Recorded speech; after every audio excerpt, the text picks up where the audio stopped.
नमस्कार दोस्तों, आप सभी का स्वागत है हमारे यूट्यूब चैनल में। मैं हूँ यशवंत कुमार।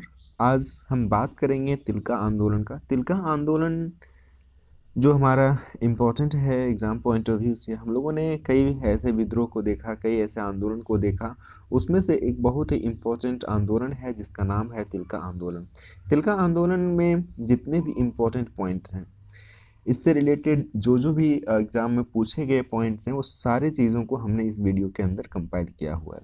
इस वीडियो को आप एंड तक देखिए, मैं सारे इम्पोर्टेंट की पॉइंट्स को कवर किए हुए हैं। अगर तिलका आंदोलन से कोई भी क्वेश्चन आता है आपके एग्ज़ाम में, चाहे वो एग्ज़ाम जेपीएससी का हो, जेएसएससी का हो, या झारखंड में हो रहे एग्ज़ाम में अगर वेटेज अगर दिया गया है आंदोलन का, तो उसमें अगर कोई भी क्वेश्चंस पूछे जाते हैं तो इससे ज़रूर क्वेश्चंस आएंगे।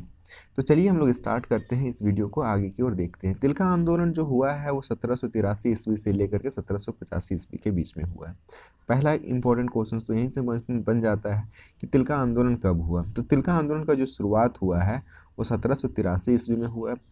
इसका नेतृत्व कौन कर रहे थे? तो तिलका मांझी कर रहे थे, और तिलका मांझी के नेतृत्व में और उनके समर्थकों के द्वारा यह आंदोलन शुरुआत किया गया।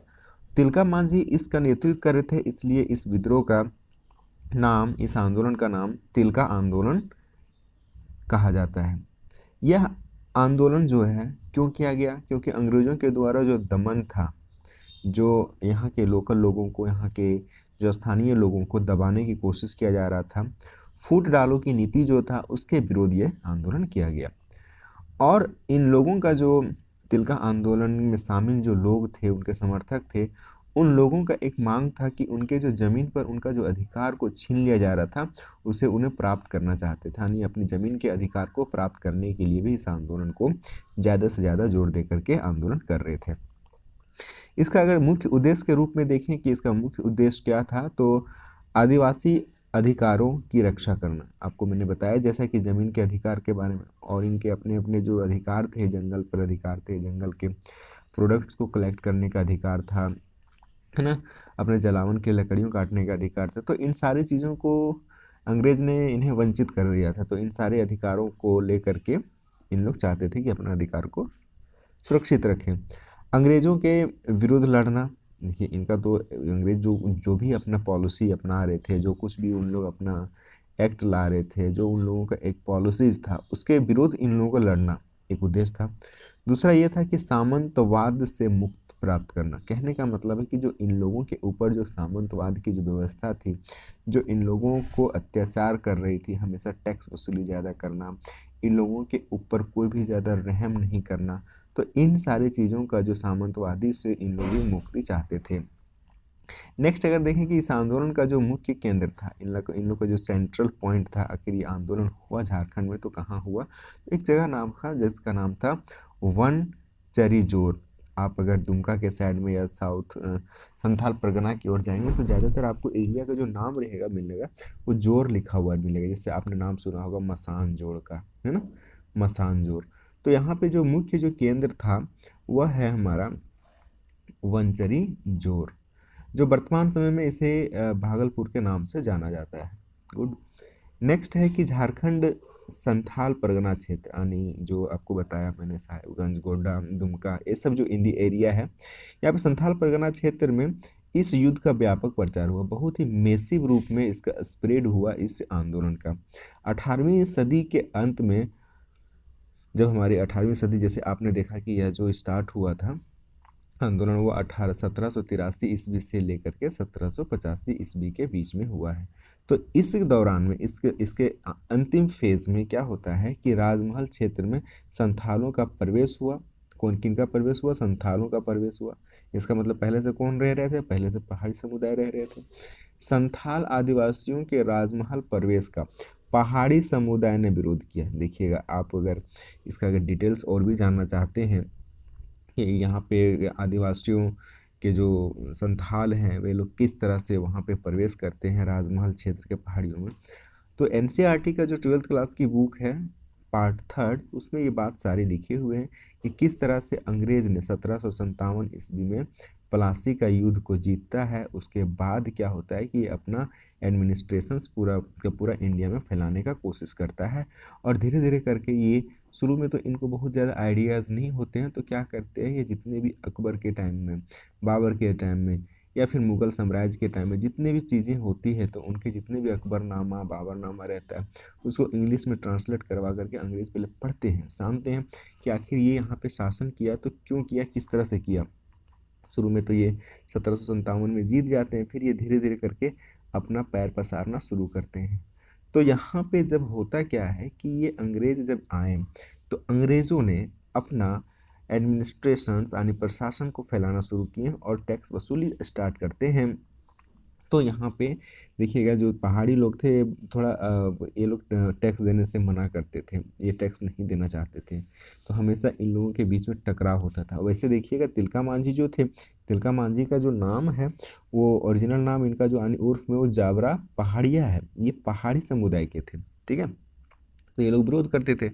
अब क्या होता है कि अंग्रेज़ के द्वारा जब संथालों को इनके एरिया में बसाया जाता है, क्योंकि संथाल लोग टैक्स देने से मना उतना नहीं करते थे, तो क्या होता है यहाँ पे कि कुछ मुठभेड़ों के बाद, कुछ मुठभेड़ होते हैं, आपसी टकराव होते हैं, क्योंकि एक पक्ष बोल रहा है कि हम टैक्स नहीं देंगे, दूसरा बोल रहा है हम टैक्स वसूलेंगे।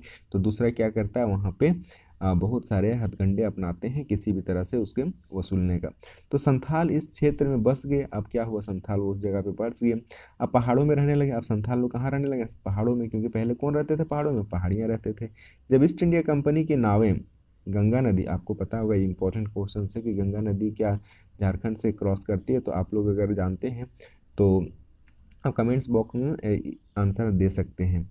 तो जब ये गंगा नदी जब साहिबगंज से टच होते हुए जब जा रही थी, तो वहाँ से क्या होता था कि जब कभी भी वो नावें गुजरती थी, तो ये पहाड़ से उतर करके क्या करते थे, पहाड़ी लोग उतर करके उन्हें लूट लेते थे। लूटने के बाद वहाँ जो डाक ले जा रहे लोग होते थे, उसका हत्या भी कर देते थे। और ये लूटने के बाद क्या करते थे, यह जो चीज़ें था ये गरीबों के बीच में बांट देते। तिलका मांझी, जो तिलका मांझी का दूसरा नाम क्या है, जावरा पहाड़िया, इंपॉर्टेंट है, याद रखिएगा, जावरा पहाड़िया ने इस आंदोलन को जन आंदोलन का स्वरूप दे दिया। अब यह जो आंदोलन था धीरे धीरे यह जन आंदोलन का स्वरूप ले लिया, क्योंकि कोई भी आंदोलन अगर जन आंदोलन का स्वरूप लेता है तो वह आंदोलन बहुत ही व्यापक हो जाता है, थोड़ा सक्सेसफुल भी हो जाता है। और अपने आंदोलन के प्रचार हेतु, अब इनको इनको तो प्रचार करना था, प्रचार हेतु साल के पत्तों का प्रयोग किया। इन्होंने साल के पत्तों में बहुत सारे मैसेजेस लिख करके लोगों तक पहुंचाने की कोशिश किया। यह साल का पत्ता का एक इंडिकेटर के रूप में माना गया कि आंदोलन में आपको शामिल होना। इस आंदोलन के दौरान आपसी एकता को मजबूती बनाए रखने पर विशेष बल दिया गया। देखिए, कोई भी चीज़ें हैं, अगर आप कोई विद्रोह कर रहे हैं, आंदोलन कर रहे हैं, तो आपको एकता की बहुत इंपॉर्टेंस। आपने जैसे देखा होगा कि 1857 की जो लड़ाई थी, है ना, तो उसमें भी अंग्रेज के खिलाफ जब लड़ाई हो रहा था, तो यहाँ पे हिंदू मुस्लिम जितने भी लोग थे, है ना, ये लोग आपस में एक बात का बहुत ही बारीकी से ध्यान रखे थे कि हिंदू मुस्लिम हमेशा, यानी सभी कौम के लोग अपनी एकता को बनाए रखें, क्योंकि जब तक आप एकता नहीं बना करके रखेंगे, किसी का विरोध करेंगे तो आप लड़ नहीं पाएंगे। तो इस, और ख़ास बात ये है कि इस विरोध में महिलाओं ने भी भाग लिया, जो महिलाएं थी वे लोग भी भाग ली।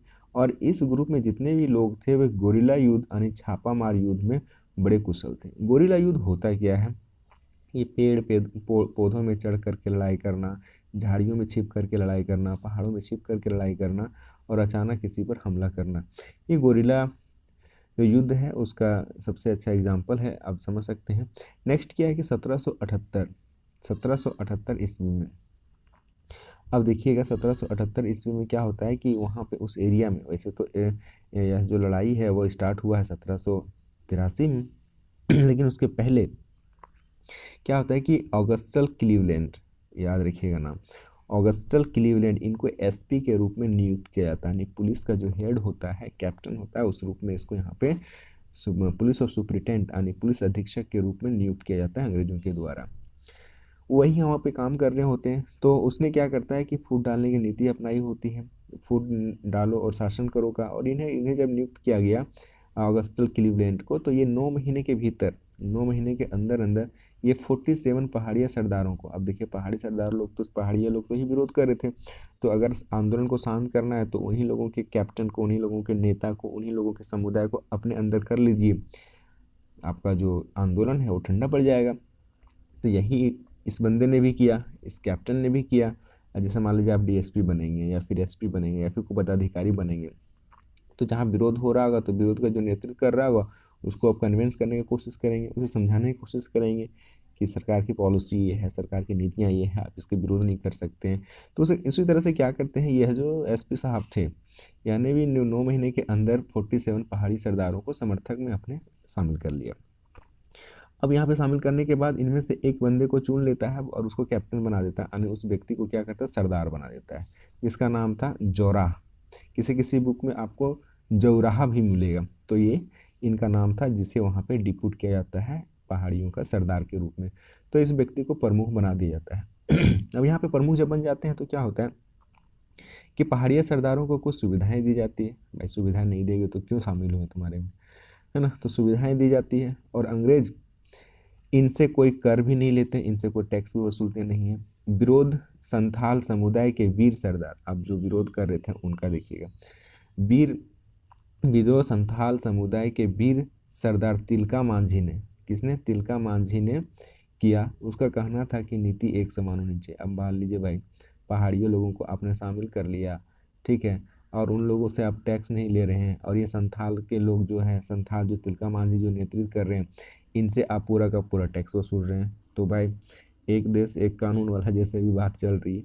तो कहने का मतलब है कि आप कुछ से टैक्स वसूल रहे हैं, कुछ से टैक्स नहीं वसूल रहे हैं, तो ये गलत बात है ना। तो इस बात से भी नाराज थे। तो तिलका ने अंग्रेजों के समर्थक पहाड़िया जनजाति, जो अंग्रेज लोगों को जो समर्थक कर रहे थे, कौन, पहाड़िया जनजाति के सरदार जोराह का भी विरोध किया। और बेसिक बात है भाई, करेंगे ही। तो तिलका मांझी, जिसका नाम था उर्फ जाबरा पहाड़िया था, है ना। तो इनको क्या किया जाता है कि तिलका ने भागलपुर के पास वंचिर जोर, भागलपुर अभी भी नाम जो है वंचिर जोर भागलपुर के अंदर आता है, तो वंचिर जोर के नाम स्थान में अंग्रेजों का विरोध आरंभ किया। ये इम्पोर्टेंट है, इसे याद रखिएगा कि भागलपुर से ही तिलका मांझी ने ये चीज़ अंग्रेजों का जो विरोध है स्टार्ट कर दिया था। जब अंग्रेजों द्वारा तिलका मांझी के खिलाफ कार्रवाई किए जाने पर तिलका मांझी ने छापा मारा, यानी गोरिल्ला युद्ध आरंभ कर दिया। अब क्या करते हैं कि तिलका मांझी के खिलाफ अंग्रेज लोग उनके कार्रवाई के लिए स्टार्ट करते हैं कि नहीं तुम कुछ नहीं बोलोगे, मैं जिससे चाहूँगा टैक्स वसूलूंगा, जिससे चाहूँगा नहीं वसूलूंगा, पहाड़िया लोगों को मैं थोड़ा प्रिविलेज दिया हुआ हूँ, सुविधा दिया हुआ नहीं लूँगा। तो इस बात का विरोध जब तिलका मांझी करने लगे तो अंग्रेज चाहते थे कि इसको पकड़ करके लाओ, इसको समझाते हैं सबक, है ना। क्या होता है, शुरुआत में तिलका मांझी द्वारा सुल्तान पहाड़ी से की गई। देखिएगा ये छापा मार जो गोरिल्ला युद्ध था, ये तिलका मांझी के द्वारा किया जाता है। और कहाँ से, भागलपुर के पास एक जगह है जिसका नाम है वंचिर जोर, और ये तिलका मांझी के द्वारा किया जाता है। क्या होता है कि शुरुआत तिलका मांझी द्वारा सुल्तान पहाड़ी से की जाती है, याद रखिएगा कि सुल्तान पहाड़ी से की जाती है ये। और इनका जो स्टाइल था तिलका मांझी का, वो बिल्कुल रॉबिन हुड की तरह था। ये क्या करते थे कि खजानों को, है ना, शाही जो लोग, जो राजा रजवाड़े वाले जो खजाने होते थे, उसको ये क्या करते थे, लूट लेते थे, गोदाम को लूट लेते थे और गरीबों के बीच बांट देते थे। साल का पत्ता के माध्यम से घर घर संदेश भेज रहे थे, किस लिए, ताकि ये संस्थान जो है इसको संगठित करना है, सभी लोग एकजुट होकर के रहना है ना। शुरुआत 1784 ईस्वी के आरंभ में अनुयायी अपने जितने भी इनके समर्थक थे उनके सहयोग से भागलपुर पर ये आक्रमण करते हैं। कौन, तिलका। तिलका, देखिए तिलका का मतलब होता है गुस्सेल आदमी। अंग्रेज लोग इसे तिलका बोलते थे क्योंकि ये गुस्सेल टाइप से थे, पूरा खूंखार टाइप से थे, ये बर्दाश्त नहीं करते थे चीज़ों को। तो तिलका मुख्य रूप से इनको इसलिए कहा जाता था। और तिलका तिलकपुर इनका जो गांव का नाम था, इसलिए भी इनको नाम तिलका रखा गया। वैसे तो इनको आप देख रहे हैं कि उर्फ नाम क्या था, जाबरा पहाड़िया था, है ना। आगे क्या बोला जाता है कि 1784 ईस्वी में अपने अनुयायियों और अपने समर्थकों के द्वारा ये भागलपुर से आरंभ करते हैं, है ना, आक्रमण किया। देखिएगा 1784 ईस्वी की बात है, 85 तो खत्म हो जाता। 13 जनवरी के दिन ताड़ के पेड़ पर छुप कर बैठ गया साहब ये। अब उसी रास्ते से होकर घोड़ा पर चढ़कर गुजर रहे थे, कौन, क्लीवलैंड, ये नाम रखिएगा, कैप्टन क्लीवलैंड। कैप्टन क्लीवलैंड को उसने मारकर हत्या कर दिया। अब जब इनको मारकर जब हत्या कर दिया गया, आपको पता है कि क्लीवलैंड कौन थे। तो क्लीवलैंड यहाँ पे अभी आप लोगों ने देखा कि ऑगस्टल ऑगस्टल जो कैप्टन है, कैप्टन ऑगस्टल लैंड कहाँ क्या थे, ये एसपी थे, वहाँ पे जो डिप्यूट किया गया था।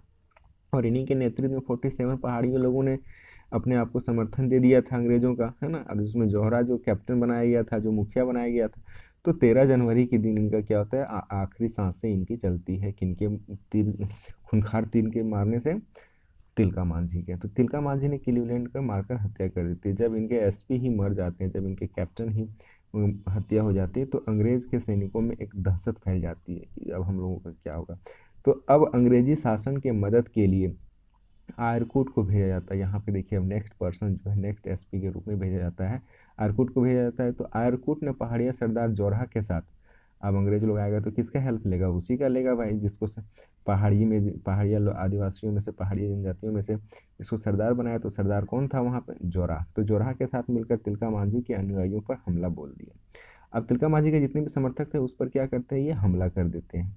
तिलका मांझी के अनुयायी हताहत होते हैं, मतलब थोड़ा सा उन लोगों को अ, बहुत सारा डर भी होता है, लेकिन तिलका मांझी बचकर वहाँ से निकल जाता है। तिलका मांझी वहाँ से निकल जाते हैं, सुल्तानगंज की पहाड़ी में जाकर छिप जाते हैं। अब ये सुल्तानगंज के पहाड़ी में छिप जाते हैं। तो सुल्तानगंज के पहाड़ी में छिप जाने के बाद ये, इनको तो अंग्रेज लोग पकड़ नहीं पाते, तो अंग्रेज क्या करते हैं, उनके सिपाही लोग पूरा का पूरा पहाड़ी से चारों ओर घेर लेते हैं, और ऊपर में कोई भी अनाज वगैरह जाने से या खान पान जाने से उन्हें रोक देते हैं। अब क्या होता है कि जब वहाँ पे खाना पीना पहुँचेगा ही नहीं, तो लास्ट में तिलका मांझी कोशिश करते हैं नीचे आने का। तो उसी टाइम में, जब मान लीजिए तिलका के पास सारे संसाधन खत्म हो गए थे, खाने पीने की चीज़ें नहीं थे, तो संसाधन की कमी होने के कारण तिलका मांझी कमज़ोर पड़ जाते हैं ऊपर में। और वो जब नीचे की ओर आते हैं तो 1785 ईस्वी में तिलका मांझी को धोखे से पकड़ लिया जाता है, इनके द्वारा, अंग्रेजों के सैनिकों के द्वारा। और इनको हेल्प कौन कर रहा होता है, जोरा, सरदार जोरा। तो पहाड़िया सरदार जोरा ने तिलका मांझी को पकड़वाने में अंग्रेजों का सहयोग किया। और ध्यान रखिएगा कि चर बिना चोरी नहीं, है ना। तो वही यहाँ पे होता है कि तिलका मांझी को पकड़वाने में कौन हेल्प करता है, सरदार जोरा। उसी उसे क्या करते हैं कि रस्सी से बांध करके 4 घोड़े द्वारा घसीटते हुए भागलपुर लाया जाता है। देखिएगा क्या इतना क्रूरता से साथ, अंग्रेज द्वारा 4 घोड़े में बांध करके उसे घसीटते हुए भागलपुर लाया गया, जहाँ पे 1785 ईस्वी में भागलपुर के बरगद के पेड़ पे, याद रखिएगा, कभी पीपल लोग बिल देता है तो कभी बरगद, तो यहाँ पे याद रखिएगा बरगद, बरगद के पेड़ से फांसी पर लटका दिया गया। और आपको पता है कि अंग्रेज लोग जब फांसी देते थे तो वहाँ पर पूरा भीड़ भड़ाका रखते थे, सभी आंदोलन लोगों को बुला करके, ताकि एक दहशत बना रहे हैं, डर बना रहे हैं लोगों में। और इस स्थान को उनके याद में आज के डेट में बाबा तिलका मांझी चौक के नाम से भी जाना जाता है। ये इंपॉर्टेंट पॉइंट है, इससे क्वेश्चंस आए भी हैं, है ना। बाबा तिलका मांझी चौक के नाम से जाना जाता है। लास्ट में क्या कहा जाता है कि झारखंड के स्वतंत्रता सेनानियों में सर्वप्रथम शहीद होने वाले सेनानी तिलका मांझी थे। एक ध्यान रखिएगा कि इंडिया का अगर देखा जाए कि सबसे पहले स्वतंत्रता सेनानी में शहीद हुए व्यक्ति कौन थे, तो भी आप तिलका मांझी का ही नाम लें, क्योंकि यह जो विद्रोह हुआ है 1783 से 1785 ईस्वी का बात है। और अगर मंगल पांडे वगैरह की बात करें तो 1757 ईस्वी, 1857 ईस्वी की बात है। तो उसके पहले यहाँ पे शहीद कौन हो चुके थे, अपने जो यहाँ पे लड़ाई में वो हो चुके थे, तिलका मांझी। तो ध्यान रखें कि झारखंड के स्वतंत्रता, झारखंड से जो थे स्वतंत्रता सेनानी के सर्वप्रथम शहीद होने वाले व्यक्ति कौन थे, तिलका मांझी थे। लास्ट पॉइंट है, इस पॉइंट में, इस टॉपिक में अगर हम देखें तो यहाँ पे है कि तिलका मांझी अंग्रेजों द्वारा, अंग्रेजों के विरोध, है ना, विद्रोह करने वाले प्रथम आदिवासी थे। यह भी बात इंपॉर्टेंट है कि अंग्रेजों के खिलाफ, अंग्रेजों के विरोध विद्रोह करने वाले प्रथम आदिवासी कौन थे, तो वह तिलका मांझी, बाबा तिलका मांझी थे। आंदोलन में महिलाओं ने भी बहुत ही महत्वपूर्ण सहभागिता से दर्ज की, और महिलाएं भी यहाँ पे बहुत इंपॉर्टेंट तरीके से अपना रोल प्ले किया, है ना। और यह विद्रोह को बिल्कुल सफल बनाने में काम किया। अगर ये वीडियो आप लोगों को अच्छा लगता है तो हमारे यूट्यूब चैनल को आप सब्सक्राइब करें, और अगर ये वीडियो आप लोगों को सही लग रहा है कि इन्फॉर्मेटिव है, तो अपने दोस्तों के साथ भी शेयर कर सकते हैं, और लाइक कमेंट्स भी कर सकते हैं, ताकि आपके लाइक और कमेंट से मुझे थोड़ा मोटिवेशन भी मिलता है और इंस्पिरेशंस भी मिलता है, ताकि मैं नेक्स्ट वीडियो को भी अच्छे से शूट कर सकूं। इस वीडियो को यहाँ तक देखने के लिए बहुत बहुत धन्यवाद। Thank you very much.